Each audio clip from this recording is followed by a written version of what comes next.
Good morning all. I thought I'd go ahead and start doing a video series of a lot of the plants that are around the garden, since we've got more people coming to the tea truck now. So we've got the Traditions Teas, Tonics, and Coffee, serving organic teas and coffee, and we're trying to make sure that the garden gets used. So we've got our Mr. Fans out here, and I thought I'd start stuff that's close to the tea truck that you might come and sit over here by the shade. So here by the pond, I haven't actually done any walks in association with the pond. So there are a number of plants here that are in pots that are certainly available for sale. Obviously they're all pond plants, but this is now the third time I've made a pond for myself, and they keep getting bigger. But this is a bog, and I've always said if I make another pond, I want to make a bog, because there's so many really unique bog plants that we've got an opportunity to grow now. So basically I made a little ledge, walled off an area of this, and filled it full of peat moss and a little bit of soil. And as it breaks down, we're getting actually some really rich soil that holds the water. So let's take a look and see what's here. So this little baby is actually a type of Bidens, so it will end up with our, oops, that's not our Bidens, a yellow flower. So it's all yellow, and there aren't any on there right now. They'll be coming out shortly, but this is Bidens Midas that grows in ponds. Really a beautiful little yellow pop that we get with this.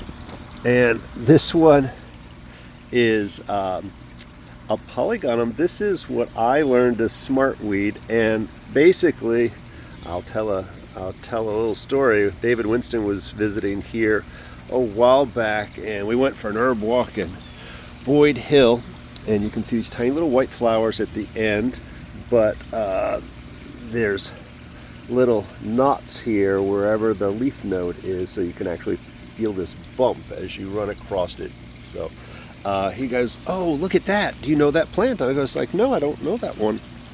And he goes, "That's smartweed."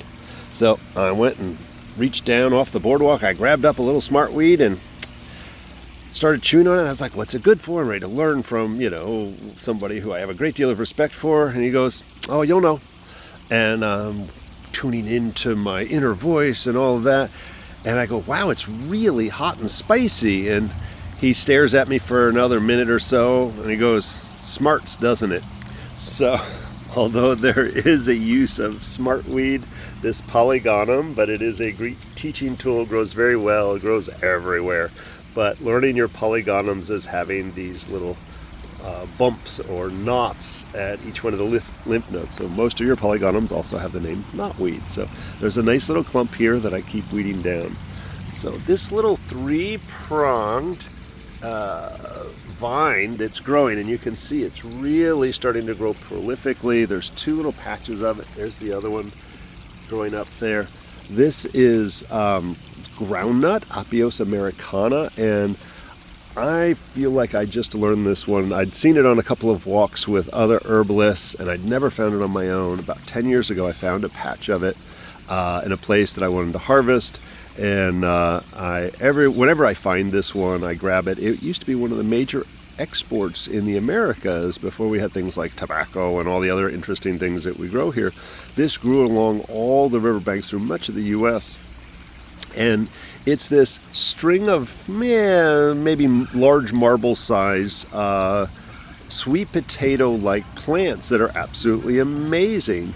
And when I was last year, when I was on my little excursion 100 miles on the Swanee River, that was one of the first starchy meals that I was able to get.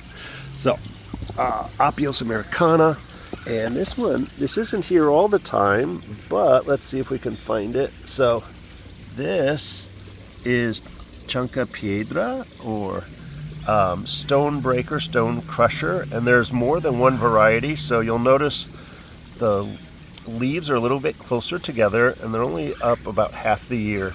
But the real tell on this are these little, you see the seeds here are larger and adhered to the stem, and that's how we tell difference between that one and the others.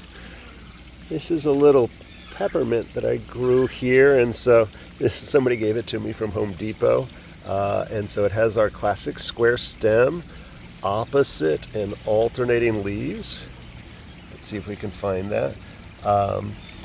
So there they are, opposite of each other. When you go up another lymph node, they're going in the opposite direction. So square stem, opposite alternating leaf, and it's a serrated edge, and it's got a wonderful smell to it. So it's pretty classic mint. Then we see lots of, all of these are Bacopa montanari. There we see going into the pond. This grows in bogs, coastal, freshwater. This has been doing really well here. Oh, all right, let's see what else we got.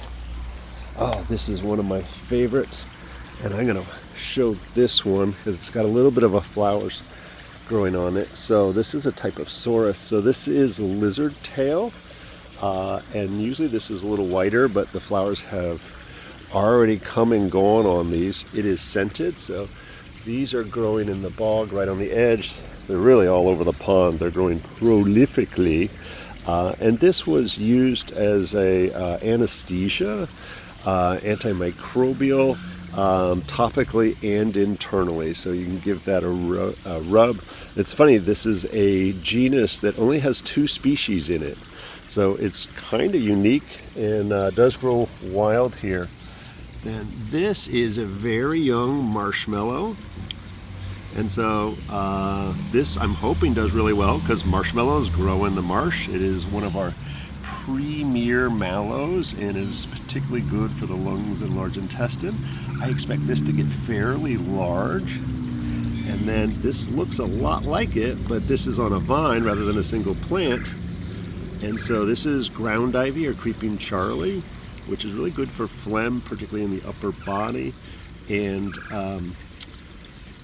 also helps, and this is a weird one, but I found some PubMed to support it, chelates lead. So it's originally used for painters who always ended up with lead poisoning from all the different fancy colorings. So there's all my Bacopa, and this hasn't been thriving, but this is a Venus flytrap that I got at Green Thumb last year. So it's surviving but not thriving. I'm gonna have to play with that and see if I'm doing something wrong. So we've got our groundnut, Biden's Midas, lizard tail, marshmallow, ground ivy. Hiding over here, we got our smart weeds with those tiny little white flowers.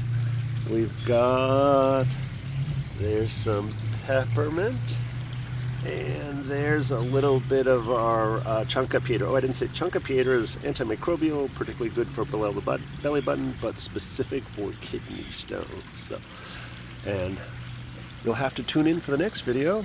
I'll talk about what's growing around our little waterfall here, all kinds of cool plants. So come on out. We're here Thursday through Sunday, 8 a.m. through 1 p.m. for coffee, tea, caffeinated, not caffeinated.